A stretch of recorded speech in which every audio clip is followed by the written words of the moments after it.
함께 나누고 싶은 말씀은 복 있는 사람이 알고 행해야 될 일이라는 제목으로 함께 나누고 싶습니다. 제가 이번 수련회 가면서 대학생들에게 선택 특강을 했는데요. 성경을 어떻게 읽어야 되는가에 대해서 좀 같이 나눴습니다. 그래서 이틀 동안 했는데 첫날 30명 정도 대학생들하고 하고 둘째 날에도 30명 정도의 대학생들과 함께 공부를 했는데 제가 질문을 했습니다. 성경을 알기 위해서는 우리가 어떻게 해야 될까요? 1번 기도하면 알 수 있다. 2번 연구해야 알 수 있다. 전에도 제가 한번 말씀을 드린 것 같은데 놀랍게도 대학생인데 기도를 해야 알 수 있다고 하는 걸 제가 들었습니다. 깜짝 놀랐습니다. 대학생인데 기도를 하면 성경을 알 수 있다고 해서 여기는 굉장히 불파인가 보다, 성령파인가 보다 이렇게 생각됐는데, 그 다음에 다시 한번 똑같은 질문을 다른 모임에서 물어봤습니다. 거기는 연구해야 알 수 있다 이렇게 대답을 하더라고요. 우리 성도님들은 어떤 대답이 맞는 것 같습니까? 연구해야지 알 수 있죠. 여리고성과 예루살렘 거리가 얼마쯤 되는지 알려면 기도하면 알 수 있을까요? 아니죠. 지도를 펴고 축척이 얼마 정도 계산이 나오고 길을 재면 어느 정도 거리가 되는지 알 수 있습니다. 성경을 보고 연구를 하면 알 수 있는 부분입니다. 그런데 신학교에 가면 이런 분들이 더 많이 있습니다. 성경 공부 안 하고 기도만 하면 성경이 다 알게 된다고 여기는 제 동기들도 있었습니다. 그런데 항상 성적은 좋지 못하더라고요. 기도해도 시험 문제는 하나님이 좀 약하신 것 같은 생각이 든다고 우스갯소리를 한 적이 있습니다. 공부를 해야 알 수가 있죠. 왜 근데 우리가 성경 공부를 해야 될까요?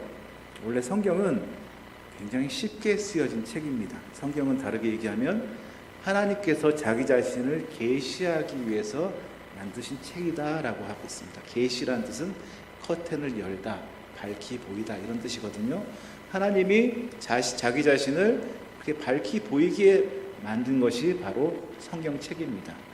그래서 예전에 학자들이 이 성경이 너무나 고귀하기 때문에 아주 고차원적인 헬라어로 쓰여졌을 것이다라고 해서 연구를 한 적이 있습니다. 그런데 놀랍게도 이 헬라어는 시장에서 쓰이는 단어, 시장에서 쓰이는 헬라어로 쓰여졌다는 것을 알게 됐습니다. 그 말은 뭐냐면 모든 사람이 다 성경을 읽기만 하면 하나님에 대해서 알 수 있게 하신다는 그런 놀라운 뜻이죠. 그런데 왜 지금 우리가 어렵게 느껴질까요? 당연히 2000년이라는 긴 시간적인 거리가 있고 문화적인 차이도 있고 그리고 여러 가지 차이가 많이 있기 때문에 그렇습니다. 지금 마태복음에 보면 땅끝까지 이르러 내 증인이 되리라 하신 그 말씀은 유대인들의 사상에서는 땅끝이 스페인이라고 생각했습니다.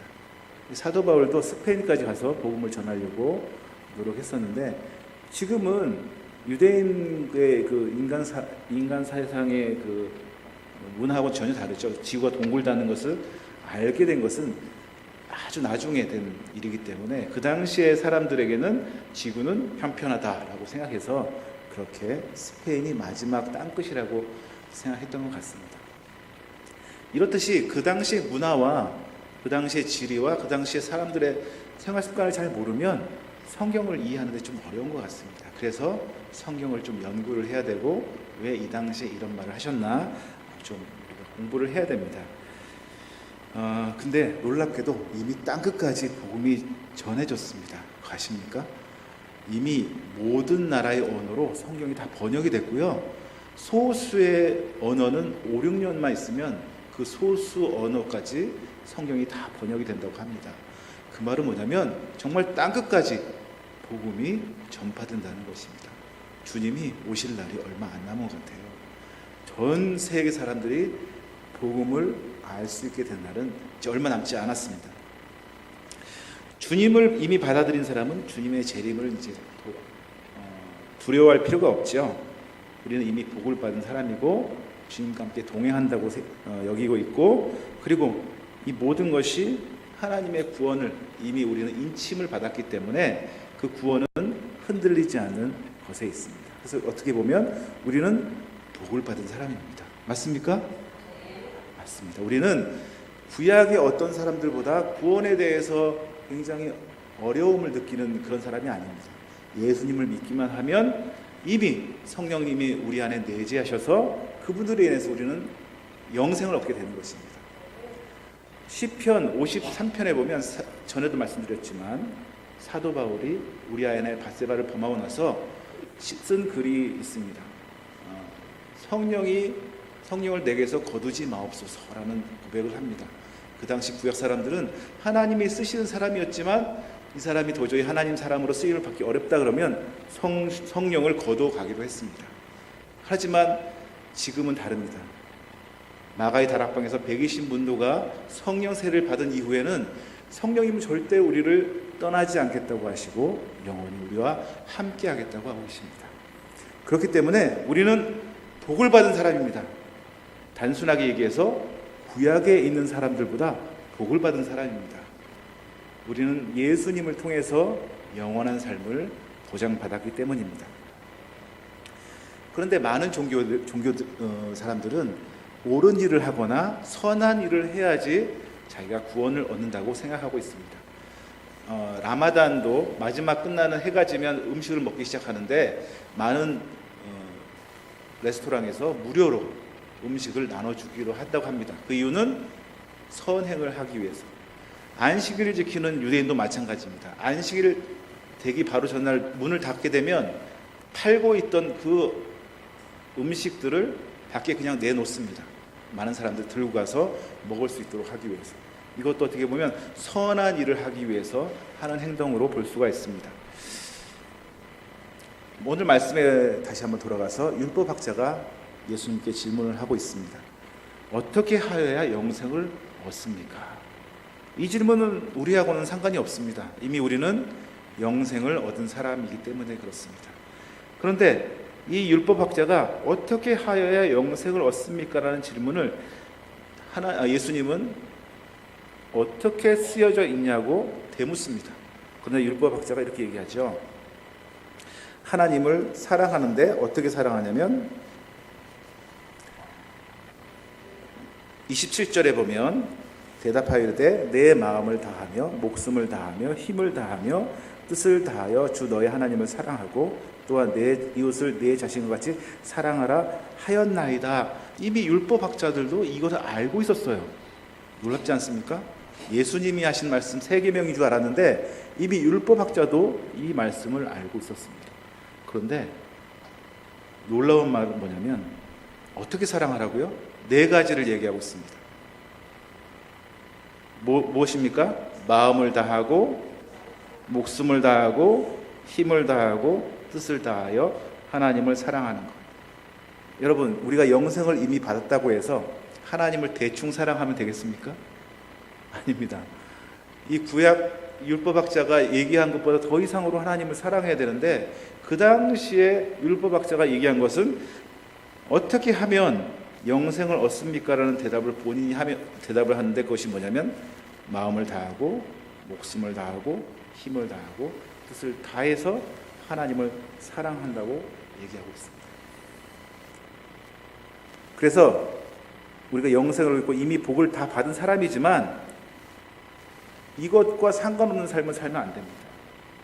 더욱더 하나님을 사랑하는데 그 사랑의 기준이 뭐냐? 바로 마음을 다하고 목숨을 다하고 힘을 다하고 뜻을 다하는 것입니다. 제가 왜 반복적으로 이것을 말씀드리냐면 여러분들을 하나님을 사랑할 때 마음을 다해서 사랑하고 계십니까? 목숨을 다해서 사랑하십니까? 그리고 뜻을 다하고 힘을 다해서 하나님을 사랑하고 있습니까? 저는 아멘이라고 대답한 권사님의 믿음이 정말 대단하다고 생각합니다. 목숨을 내놓고 사랑할 수 있을까? 라는 생각할 때 굉장히 좀 깊이 생각을 하게 됩니다. 그러나 지금 현재에도 많은 사람들이 자기의 신앙을 위해서 신앙 때문에 순교를 당하는 사람들이 많이 있습니다. 이 누가복음도 AD 60년 이전에 쓰여졌다고 많이 그러는데요. 왜냐하면 AD 70년에 예루살렘이 멸망당하거든요. 멸망당하는데 그에 대한 내용이 없으니까 이것은 60년대에 쓰여졌을 것이다 라고 얘기를 하고 있습니다. 그런데 네로 황제가 AD 64년도에 있었어요. 그 당시에 믿는 사람의 박해가 굉장히 심했을 때입니다. 예수님을 믿는다는 것은 바로 목숨을 걸고 예수님을 믿는 거였습니다. 예수님을 그냥 주여 주여 고백하는 것이 아니라, 지금처럼 우리가 살아갈 때 쉽게 고백하는 것이 아니라 자기 목숨을 걸고 예수님을 구주로 인정하는 것이었습니다.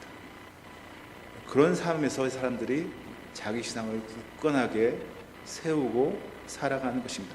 이 말씀은 예수님이 하신 말씀이지만, 예수님이 AD 30년에 돌아가시고 30년이 지난 후에 이 글이 쓰여졌지만, 이것은 예수님 말씀이기도 하지만 그 당시에 이 성경을 본 사람이 가져야 되고 믿어야 할 말씀으로 여겼습니다. 여러분, 다시 한번 묻겠습니다. 마음을 다하고 목숨을 다하고 힘을 다하고 뜻을 다하여 하나님을 사랑하고 계십니까? 저는 어떤 믿는 사람들을 보면 편할 때는 하나님을 잘 믿는 것처럼 보여요. 근데 본인이 약간 고난이 오거나 아니면 본인이 마음대로 살고 싶을 때는 하나님은 잠깐 옆에 계셨으면 좋겠다는 식으로 생각하고 사는 사람들이 많은 것 같습니다. 제 동기도 그런 사람이 있습니다. 어려울 때는 교회에 나오고 그러는데 어려움이 없을 때는 교회도 안 나와요. 자기 멋대로 사는 사람이 있어요. 그런 사람이 바로 마음을 다하고 힘을 다하고 뜻을 다하고 목숨을 다하고 하나님을 사랑하는 사람일까요? 저는 그렇지 않다고 생각합니다. 또 단적인 예로는 요새 보면 고3들 보면 하나님보다 더 높은 존재가 아닐까라는 생각이 들기도 합니다. 고3이 되면 일단 교회에 나오지 않는 것이 당연히 여기는 시대가 되어버렸습니다. 우리 교회는 잘 모르겠는데 이미 큰 교회는 고3 되면 의뢰의 교회에서 예배드리는 것이 제외되는 사람들인 것 같습니다. 왜 그렇게 됐습니까? 바로 믿음이 있는 부모님들 때문입니다. 부모님들이 바로 그렇게 하도록 허용했기 때문에 그렇습니다. 이것이 바로 목숨보다 더 사랑하는 하나님 때문에 하는 일일까요? 저는 그렇지 않다고 생각합니다. 저는 고등학교 때 하늘나라로 간 친구가 있습니다.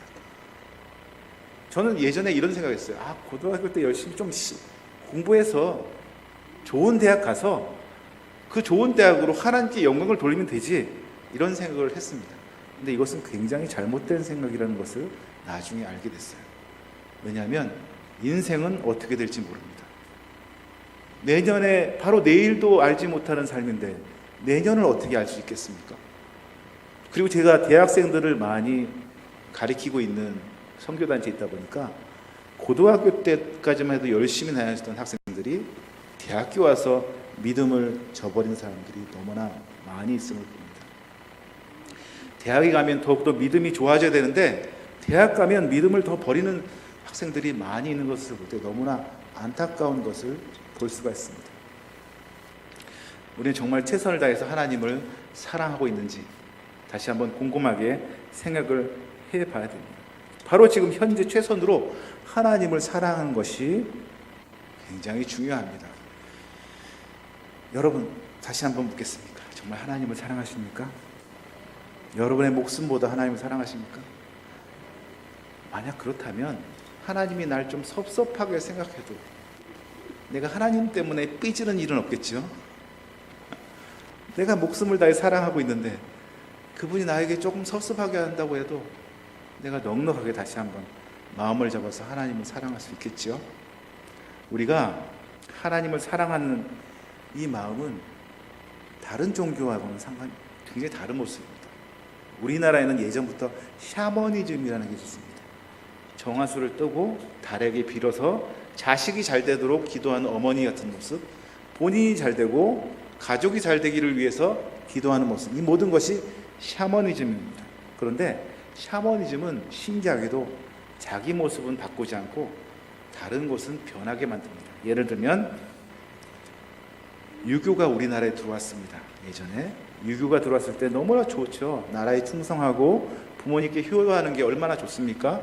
그런데 이것이 샤머니즘이 와서 붙었습니다. 그렇게 돼서 제사를 잘 드려야 후손이 잘 되고, 그리고 이 무덤을 잘 구해야지만 자손이 잘 된다. 변경이 되었습니다. 변화를 만들어 버렸습니다.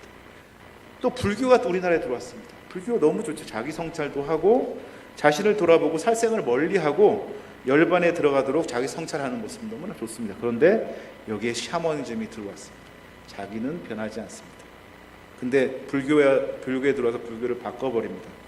기와장에 자기 이름을 써가지고 바치면 가족이 더 부자가 되고, 그리고 절에 얼마나 돈을 바치느냐에 따라서 그 가정이 잘 되고, 이렇게 바뀌어버렸습니다. 근데 안타깝게도 기독교에도 샤머니즘이 들어왔습니다. 기독교도 샤머니 들어와서 어떻게 나 대신 나를 위해서 죽으신 예수님의 사랑을 느끼면 너무나 좋은 그런 기독교가 언제부터인가 복받기를 좋아하고 하나님과 거래를 하기 시작합니다. 내가 11조를 내면 하나님이 내가 얼마를 더 주실 거야. 이런 식으로 하나님과 거래를 하고 복을 받기 위해서 노력하는 것으로 변질되고 있었습니다. 샤머니즘은 특징은 뭐냐면 남이 부유해지고 남이 잘 되는 것을 바라는 것이 아닙니다. 오로지 자기와 자신과 자기 자식과 후손이 잘 되는 것만 관심이 있습니다. 교회 다니는 사람들이 바뀌어져야 될 것이 바로 이것입니다. 자기를 버리고 자기 목숨을 버리고 더 사랑해야 될 분이 있다는 것을 가르쳐주는 것이 기독교입니다. 그것이 누구일까요? 하나님입니다. 하나님을 내 목숨보다 더 사랑하는 것이 굉장히 중요합니다.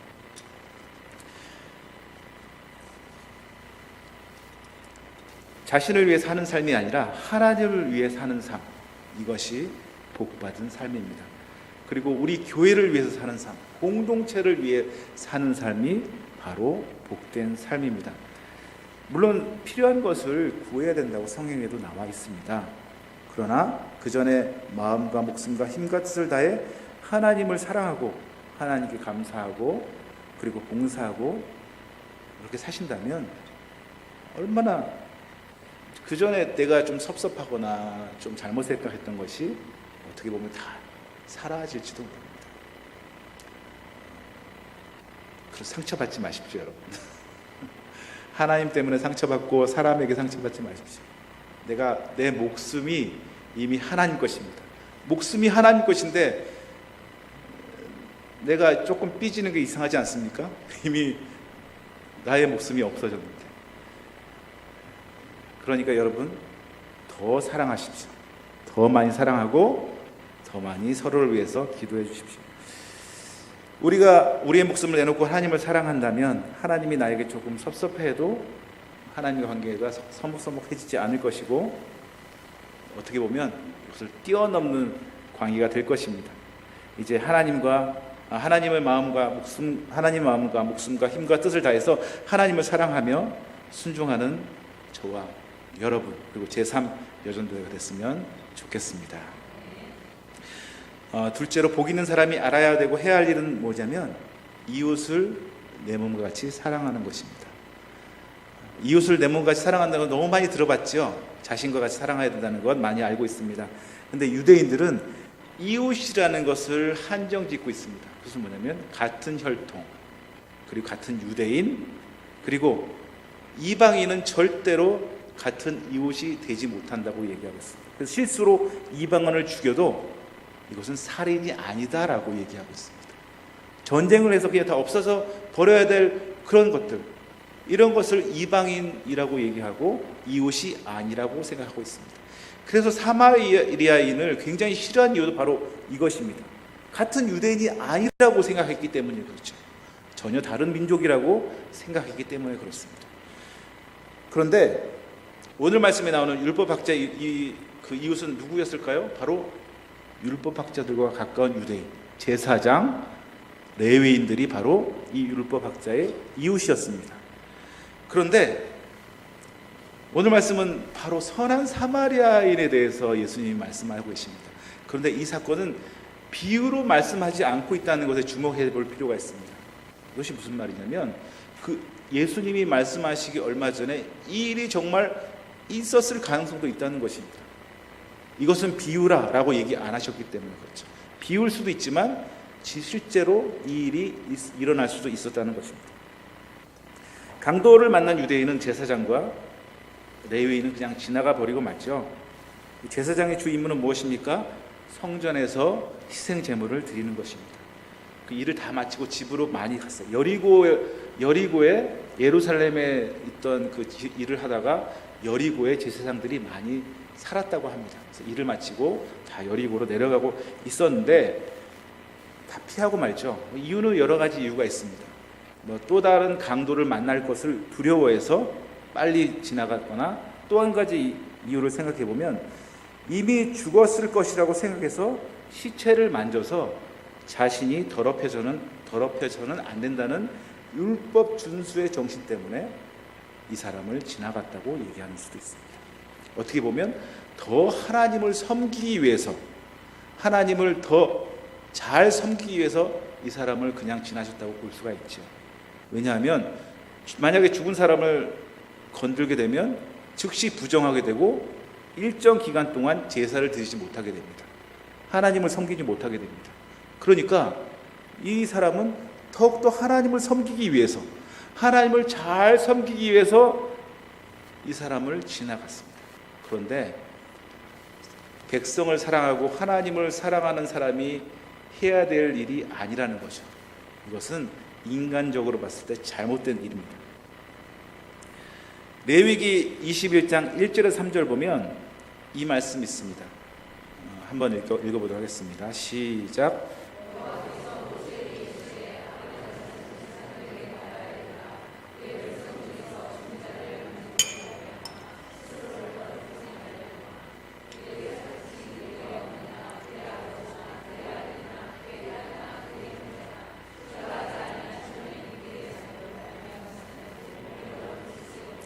네, 이 제사장은 자기를 정결하게 하고 성결하기 위해서 절대로 죽음을 건들지 못하는 그런 직분에 있었습니다. 그래서 어떻게 보면 너무나 종교적인 사람이었기 때문에 이 사람을 지나갔다고 볼 수가 있습니다. 그러나 이것은 백성을 위한 봉사하는 자로서 용납할 수 없는 과오입니다. 레위인도 마찬가지였습니다. 레위인도 하나님과 백성을 위해 봉사하는 구별된 지파였습니다. 그 모든 것이 생명보다 우선할 수 없습니다. 결국에는 당시 이웃이라고 생각하지도 않는 사마리아인이 와서 그 죽어가는 유대인을 싸매주고 고쳐주고 심지어 주막까지 데려가서 돈을 주고 이틀을 일할 수 있는 돈을 주고 더 비용이 들면 돌아올 때 자신이 주겠다고 약속까지 하고 돌아갑니다. 이 화폐는 그 당시 로마 제국에서 통용될 거 볼 때 2달 동안 주막에 머물 수 있는 돈이라고 합니다. 자신의 이웃을 미리 만들어 놓고 있는 유대인처럼 살아가는 것이 아니라 스스로 이웃을 만들어 나가는 자세가 바로 은혜 받는 사람들의 바른 태도입니다. 여러분, 이웃을 내 몸과 같이 사랑할 수 있습니까? 사랑할 수 있습니까?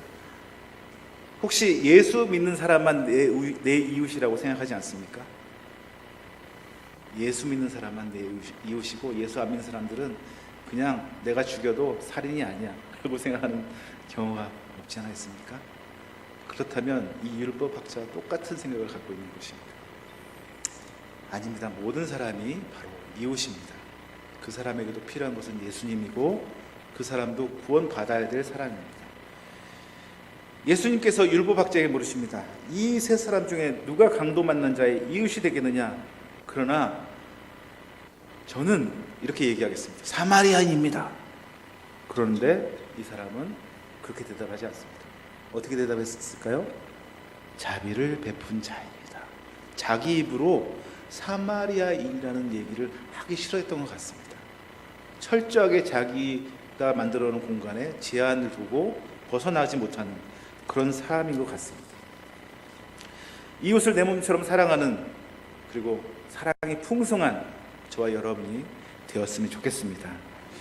셋째, 복이 있는 사람이 알고 행해야 될 마지막은 예수님께서 율법학자에게 마지막으로 말씀하신 그 말씀입니다.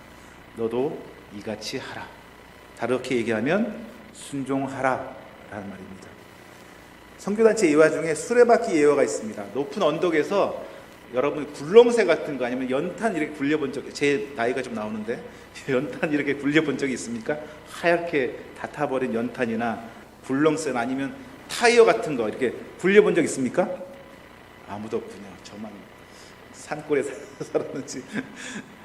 굴러가면 굉장히 막 꾸불꾸불 흔들면서 막 나중에는 옆으로 핑핑 돌면서 딴 곳으로 막 가버립니다. 내가 원하는 방향으로 가지 않습니다. 그런데 가운데 축이 딱 있잖아요. 그 축이 있으면 이 바퀴는 똑바로 갑니다. 축만 있으면. 이게 무슨 말이냐면 바퀴, 우리 인생의 바퀴가 있는데 그 바퀴의 중심에는 바로 예수 그리스도가 있어야 됩니다. 그 예수 그리스도가 있어야 되고 오른쪽 위로는 말씀을 듣고 아래로는 기도를 하고 오른쪽으로 교제를 하고 왼쪽으로 전도를 하면서 바퀴를 이어가는 것입니다. 근데 제일 중요한 게 뭐냐면 이것을 하나로 이어주는 것이 있어요. 그것이 뭐냐면 순종입니다. 기도가 중요한 거 알아요. 말씀이 중요한 거 알아요. 교제가 중요한 거 알아요. 전도가 중요한 거 알아요. 하지만 순종하지 않으면, 아무것도 하지 않으면 아무것도 아닙니다. 그래서 예수님이 오늘 하신 말씀들, 너도 이같이 하라, 순종하라 말씀하시고 있는 것입니다. 순종하지 않는 삶, 바로 자기 멋대로 사는 삶은 절대로 주님과 함께 하실 수 없습니다. 순종하지 않는 사람은 절대로 주님이 사용하지 않기 때문에 그렇습니다. 사무엘상 15장 22절 함께 보도록 하겠습니다. 사무엘상 15장 22절. 네, 함께 읽겠습니다. 시작. 사무엘이 이르되 여호와께서 번제와 다른 제사를 그의 목소리를 청종하는 것을 좋아하심같이 좋아하시겠나이까. 순종의 제사보다 낫고 듣는 것이 순양의 기름보다 나으니. 예수님이 이렇게 하라라고 얘기한 명령형이 몇 가지 있습니다. 성령 충만 받으라, 이것도 명령형으로 되어 있고, 또 이같이 하라 라는 것도 똑같이 말씀하고 있습니다. 만약에 여러분 오늘 대통령이 옆에 와서 이렇게 해라 라고 여러분에게 얘기를 했다면 여러분 생각을 해보고요. 좀 할까 말까 좀 나중에 결정하면 안 될까요? 이렇게 말씀하시겠습니까? 바로 옆에 하나님도 아닌 그냥 지위가 높은 사람이 와서 시키는 것도 어떻게 보면 우리는 순종하는 마음으로 하게 됩니다. 그러나 모든 사람보다 뛰어나신, 이 세상을 모든 것을 주관하시는 그 하나님이 우리에게 말씀하십니다. 하나님을 사랑하고 이웃을 사랑하고 너도 그같이 하라. 여러분들도 바로 이 시간부터 조금 결단을 했으면 좋겠습니다. 내가 하나님을 사랑하는데 그냥 대충 사랑하지 않겠어. 내 마음을 다해서, 목숨을 다해서, 뜻을 다해서, 힘을 다해서 하나님을 사랑하겠어. 이런 마음을 한번 가져보지 않겠습니까? 그리고 내 이웃을 그냥 내가 필요하면 이웃으로 생각하고 필요하지 않으면 이웃으로 생각하지 않는 그런 사람이 아니라 이 사람이 하나님께서 구원해야 될 사람, 하나님이 필요한 사람, 예수님이 만나야 될 사람, 그런 사람을 생각하고 이웃을 여러분 자신처럼 사랑하겠다고 결심해 보지 않겠습니까? 여러분 이제부터 이것을 결심한다고 끝나는 것이 아닙니다. 그것을 계속해서 순종하는 마음으로 해나가는 것이 중요합니다. 그래서 여러분이 늘 주님과 동행하며 주님이 원하시는 것이 무엇인지 항상 살피고 살아가는 저와 여러분 그리고 제3 여정들 됐으면 좋겠습니다. 복 있는 사람이 알고 행해야 될 일 세 가지를 한번 읽어보도록 하겠습니다. 시작. 하나님 사랑, 마음, 목숨, 힘, 뜻, 이웃사랑, 내 몸과 같이 순종하라, 너도 이같이 하라. 이렇게 여러분 세 가지를 늘 기억하며 늘 승리하는 여러분이 되었으면 좋겠습니다. 기도하겠습니다.